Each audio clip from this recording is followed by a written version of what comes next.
Snakes, rabbits, mice, frogs, other birds of prey, Jack Russell Terriers on the menu. Twice.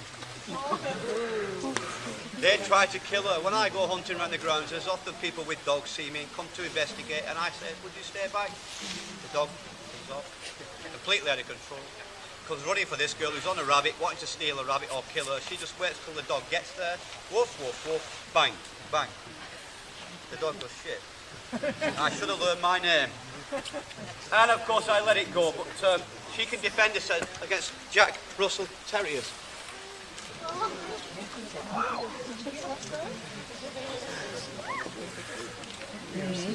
So they're very, very powerful for their size. This power can be detrimental because sometimes they can lock on quarry and they can't let go.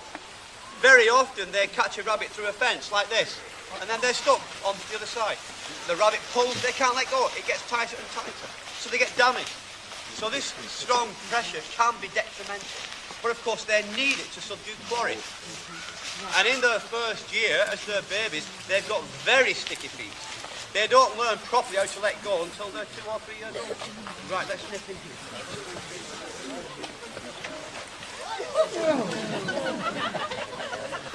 I have to be careful because there's been quite a few people on the deck and I go behind them. Anyway, just be glad you're not a rabbit. So, to train them, a good time to train them is 4 months old when their parents have had enough of them. And straight away, they'll start bonding with you if you give them food. It's all about food for 2 weeks. And I keep giving them food. And I give them whatever they ask for the rest of their lives as well. I spoil them. If your idea of trying to train people or animals is to say you will do it or else, they'll say goodbye and they'll leave you. Because they're in charge, not you. You've got to wait on their every need. I'm going to run down here.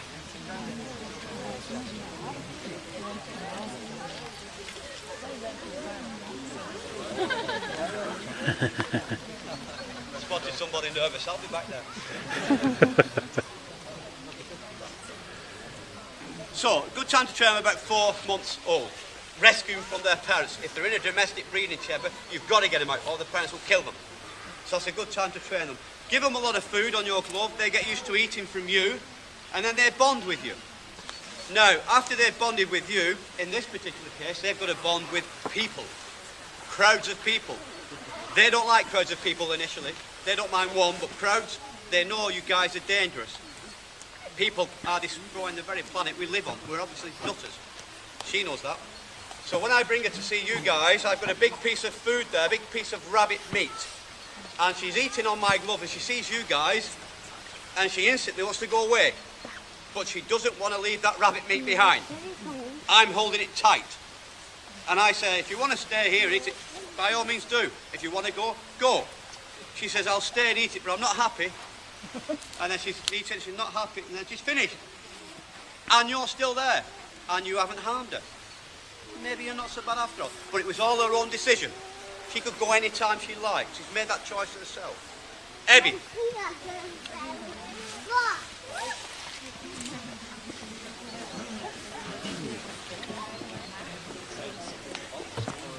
So you can really get them used to more situations. If they become nervous, pop the hood on. The hood calms them down. I'll explain that in a little while with the next one anyway.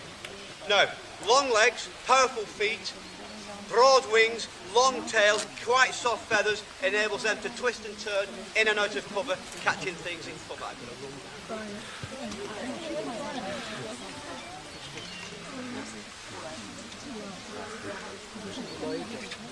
So remember, this is a hawk, not a fog. Das ist Havik.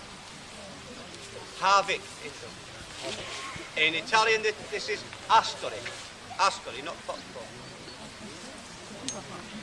Now, once we get her used to you and me, and she bonds with me, and she thinks this guy's great, he's full of food, bag full of food, glove full of food, then I turn it all round and I say, right, get your own. And she says, but I'm domestically bred, I'm spoiled. Like these guys. And but I just turn it round and I say, look, I'm going to train you with a toy rabbit. So I make toy rabbits for her to chase. Now this girl can fly 45 miles an hour. Rabbits run 35.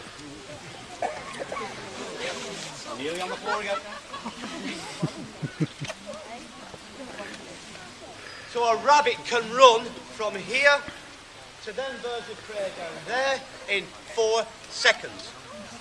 35 miles per hour, instant. This girl, 45 miles per hour, eventually, after 4 seconds. So rabbits know they've got 3 seconds to play with.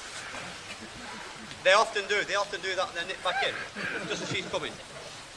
And so this girl's going to be like a coiled spring all the time, so try and make up half a second if she can. Now, let me try just in here.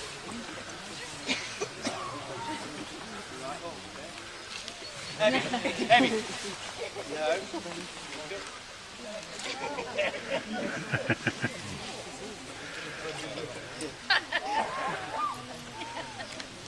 So, what I do is I make toy rabbits out of a roll of carpet about this big, size of a rabbit. I roll it very tight. It weighs about 4 or 5 pounds, like a rabbit.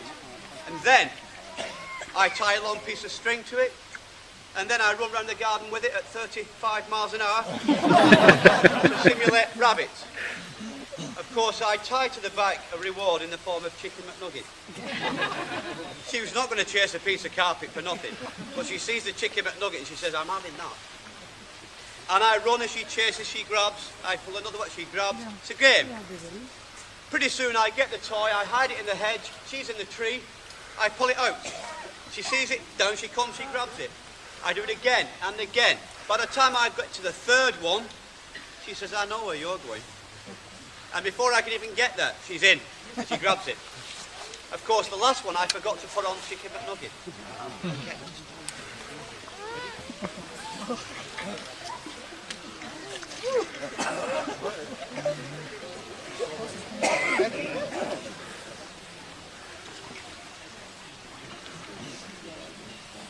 Now, when she grabs the last toy, I haven't put Chicken McNugget on.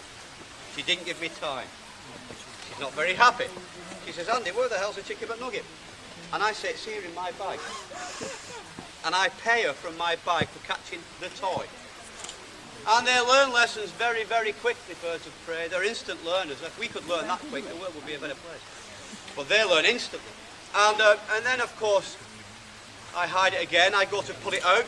She grabs it. There's no reward. She sits. She says, Chicken McNugget? Yes. And then I pay her again each time. Thank you.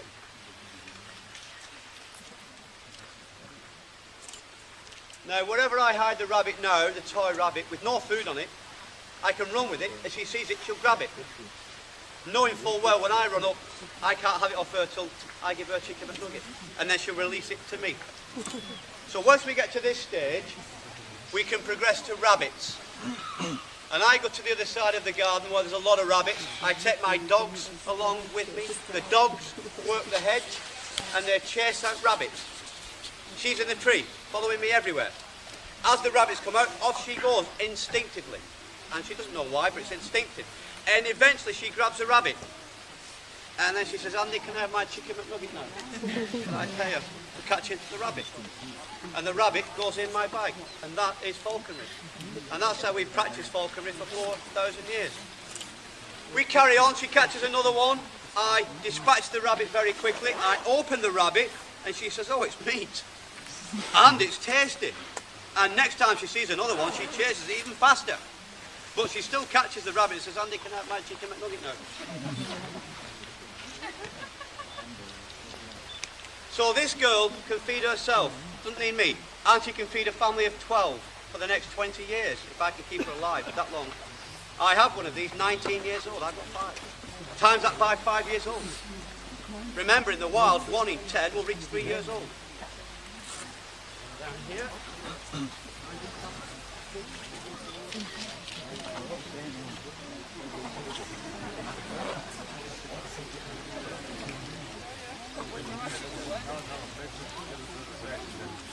Now this girl can just disappear to the other side of the gardens. No, I can't stop her.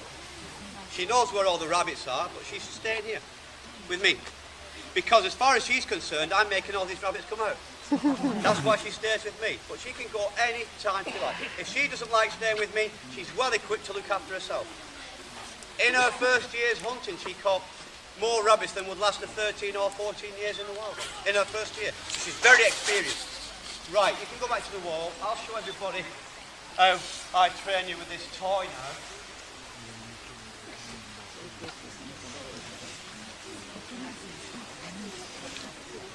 Okay, so this is a toy. This is a toy she goes to chase. I'm just going to run with it quite fast. She's caught the toy. Now she's busy killing the toy.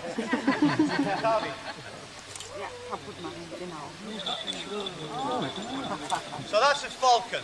This is a hawk. Falco peregrino. Falco peregrino, see. Vanderfalken. In Holland is Vlekvallen. Right, now, I'm going to have this girl. Can I have the toy rabbit back, please? Because can you see she's hiding it? Because in the wild, these guys would be trying to steal it from her. So now I'm going to ask her, can I have it, please? She's going to say, no. So then I say, would you sell it for chicken McNugget? No problem.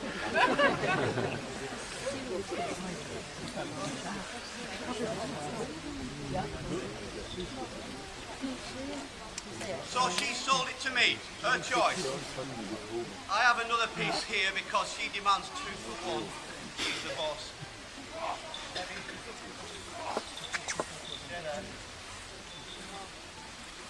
So every time this girl catches a rabbit, I've got to buy it off her with food. Pretty soon she says, go and get your gun, I'm full. Of course, guns ruin falconry. After 4,000 years of worshipping these guys, we got guns, and then overnight we decided we don't need them anymore. Let's not call them special anymore. Let's call them vermin. That's a good word. And then everybody shot them all, killed them, wiped them out, any way they could. After 4,000 years of realising how special they are, we didn't need them, so we got rid of them. And we still carry on destroying the planet that same way. We never seem to learn lessons. If we all behave like birds of prey and caught just what we need and no more, there'll be plenty left for the next generation. But that's not how our generation works. We want it now. Anyway, that's her dinner. Can you see? There. That lump there. That's her storage pouch. No, I'm going to go back. Not yet.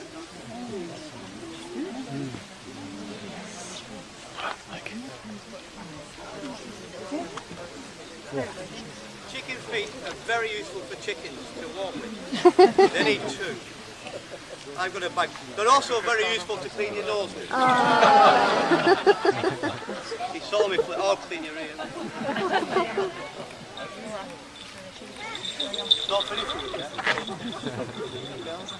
Okay, you can have it now, it's flavoured.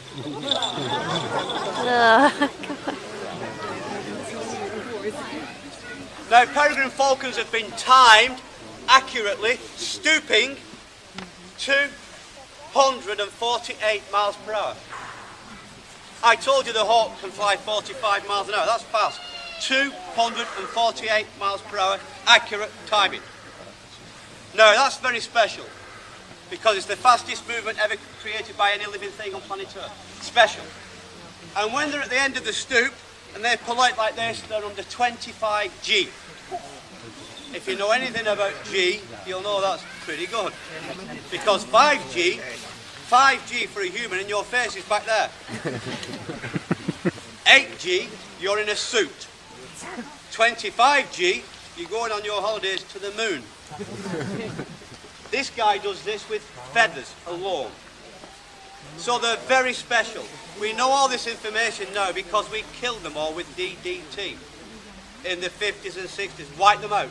In America, devoid of peregrine falcons on the east coast of America. In 10 years, 1 decade, gone. And we learned from that DDT is not safe, so they just sell it to the Africans instead. This is the kind of planet we're on. Incredible. Now, once we were devoid of peregrine falcons, we realised how important they are to the ecosystem. We realised they're affected very quickly by anything we do. And that means they're the #1 ecosystem indicator species. So if you've got peregrine falcons in your habitat, you're being okay with your habitat. If you've not, you're doing something wrong, because they're the end user. They eat the birds, they eat the fish, they eat the insects. They're quadruple dosing. So we need them to work out the condition of the planet. Peregrine falcons. The good news is, of course, they're everywhere now. Record numbers, thanks to falconers, because we bred and released them after the DDT scare. It was down to falconers to put the world to right. And we had to train the offspring using falconry techniques. You can't just breed them, let them, you've got to train them to look after themselves. And then put them back, and then they don't want to go. They want to stay on holiday here. The hard bit is getting them to go. Eventually you get them to stay out there, and they disperse very quickly because there's no competition from other peregrines, because we killed them all.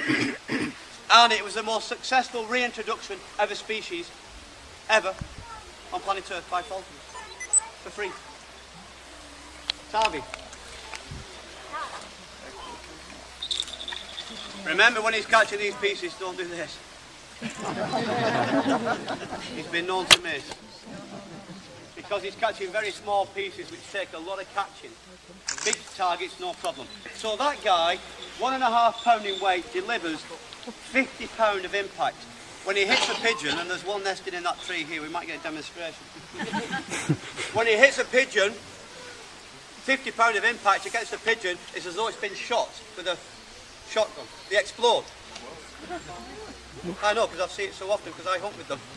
It's incredible. Nature's incredible. Nature spends so much time creating wonderful things like a peregrine falcon, and then thinking of wonderful ways of killing other animals. They've just created. Nature's confusing. Anyway, imagine this guy wants to catch a pheasant. He'd love to catch pheasant. There's a pheasant here on the floor. This guy's up there in the clouds. He sees the pheasant, he turns over, he starts to stoop. He's coming down 248 miles an hour, making a hell of a noise, tearing through the air. The pheasant says, "What's that noise?" That's a peregrine falcon. The fastest creature that's ever lived on planet Earth. 2,000 feet coming down at 240. He'll be here in 2 seconds. He's here now. Is that Australia? He needs to catch things in the air at that speed, obviously. He can't catch them on the ground when he's coming down at that speed. The pheasant knows that. That's why the game birds on the floor, when he's up there at a dot, they're not worried. They just do that as he flies by. But I've got one in my bag that he's heard about. There it is.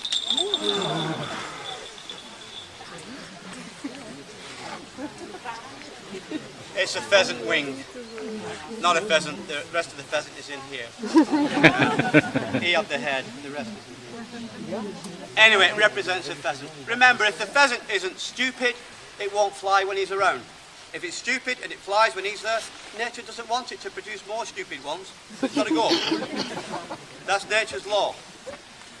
Right, so that's a peregrine falcon. The next one is an Arctic falcon. Can you film some of that while you're on things, please?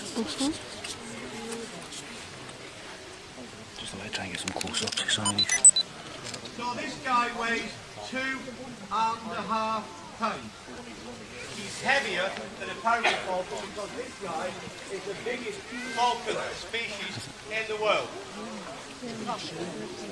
There's a female sat down there. She weighs 3.5 pounds. He weighs 2.5. Her specialist subject is catching geese. Genza, orca, geese.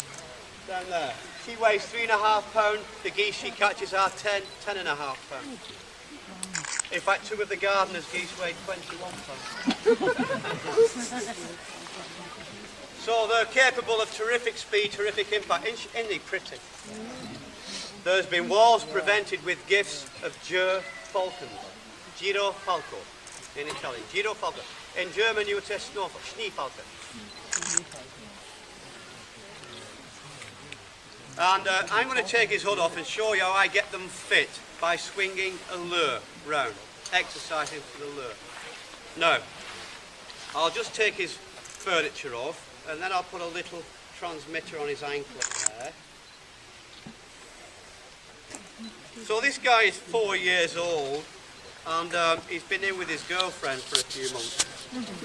And she laid eggs and he didn't fill them. But maybe next year he might be fertile. But anyway, he's gone through the dress rehearsal. Now, I'll take his hood off. This hood keeps him calm. This is like you watching your national football team. After you've just paid £100 to watch them. Anyway. They like the hood. Remember, when a lawnmower comes, it frightens this guy. When he sees a lawnmower, he thinks I've made it come. I'm responsible for everything. And so I pop the hood on when the lawnmower comes. When it's gone, I take it off. And he goes, whoa, it's gone. Andy made it disappear for me. Loves me. Positive tool to use. What a pretty fella. Beautiful. Big eyes. Is he going to have a little shake? I don't know. I'll put him on this post here. Just there. There. Sometimes he has a little shake before he flies, but I'm going to try and keep him low and close to your heads so you can experience what it's like being a pigeon. Not very good when these guys are around. Remember I was telling you about the hawk that came out down the sunshine? Now I'm watching for you. Thank you. Now Now I'm just going to swing this lure around and try and get him over your heads quite close, like that. Hey! When I shout, you'll make a turn. And as he turns, I'll bring him back over your head. And then I'll get you guys here, because I'm having some fun. Excellent.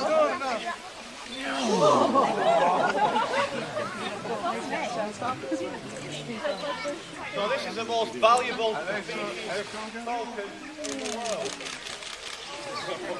And faster than a peregrine falcon in level flight. Wow. If this guy wanted to hit the peregrine falcon, he could chase it in level flight. The falcon could stoop away because it's faster in the stoop. Let's go over here. Right, I'm going to let him catch this one. Okay, there's a nice reward on there for him.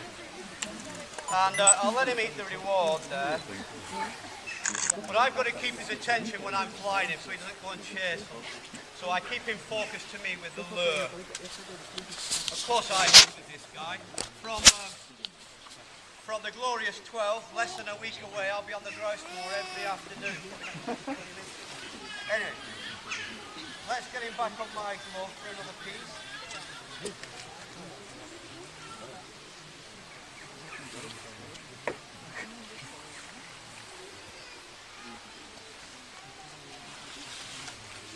So remember, there's been wars prevented with a gift of these throughout the ages. And to have one of these guys, you had to be a king. That's why I've got 4. Now I've got to keep watching for him because he's cheeky. Don't worry, he's going to get closer this time. Just here.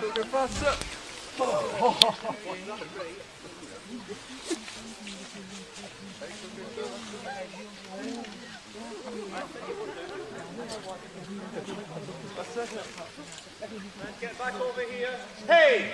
This will be nice and low. I shall be able to get the front row just here, just there, just there. Super! And I think I'll get over here.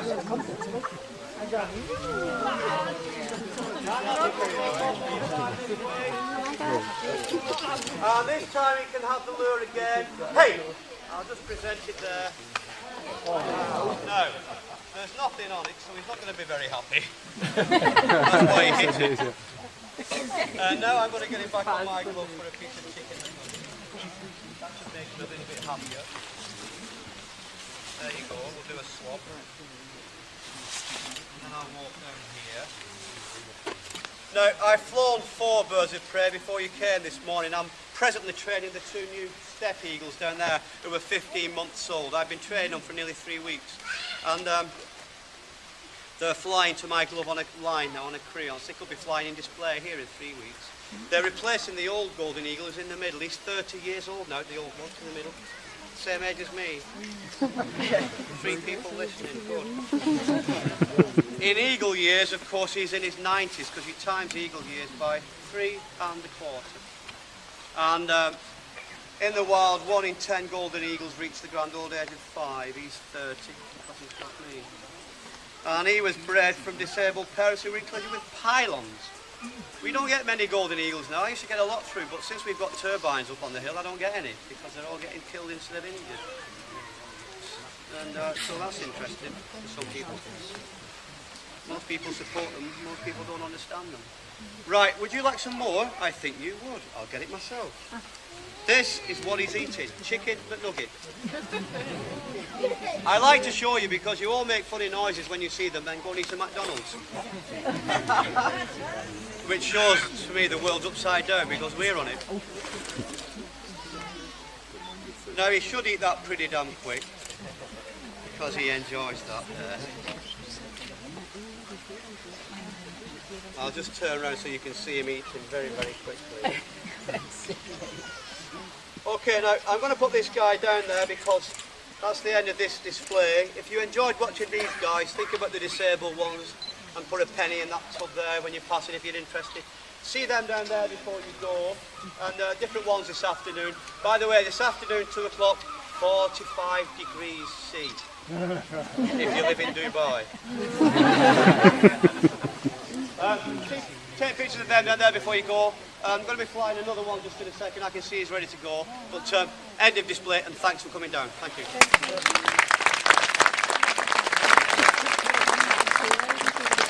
you.